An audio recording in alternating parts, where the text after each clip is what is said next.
Di tengah padang pasir, gadis itu melihat sebuah aliran air. Begitu ia mencoba meminumnya, ia menyadari bahwa itu bukan air, melainkan cairan lengket. Saat itu juga, ia mendengar ringkikan seekor kuda. Setelah memperhatikan lebih dekat, ia tahu bahwa itu adalah seekor unicorn. Pada detik berikutnya, berkat peringatan unicorn dan takdirnya, gadis itu berhasil lolos dari jebakan cacing pasir.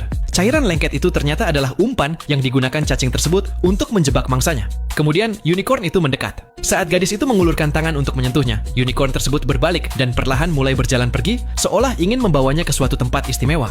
Gadis itu mulai mengikutinya, tetapi begitu ia melewati sebuah bukit pasir, unicorn itu tiba-tiba menghilang. Pada saat itu, badai pasir yang dahsyat bangkit di hadapannya. Untuk menemukan unicorn tersebut, gadis itu terus maju tanpa rasa takut. Ia tidak menemukan unicorn, tetapi seekor kadal besar muncul di hadapannya. Ia menangkap kadal itu dan membantingnya dengan keras ke sebuah dinding. Lalu ia memakannya dan menelan telurnya juga. Setelah perutnya terisi dan tenaganya kembali, ia melanjutkan perjalanan. Namun setelah beberapa saat, ia merasa pusing dan jatuh pingsan. Ketika ia sadar kembali, unicorn itu berdiri di depannya lagi dan berlari ke arah lain. Gadis itu mengerti bahwa unicorn itu ingin membawanya keluar dari padang pasir, maka itu ia mengikutinya tanpa berhenti. Tiba-tiba, unicorn itu berhenti, seolah-olah ingin menjelaskan sesuatu. Gadis itu membungkuk, mengambil sebuah pisau dari tanah, dan mulai menggali.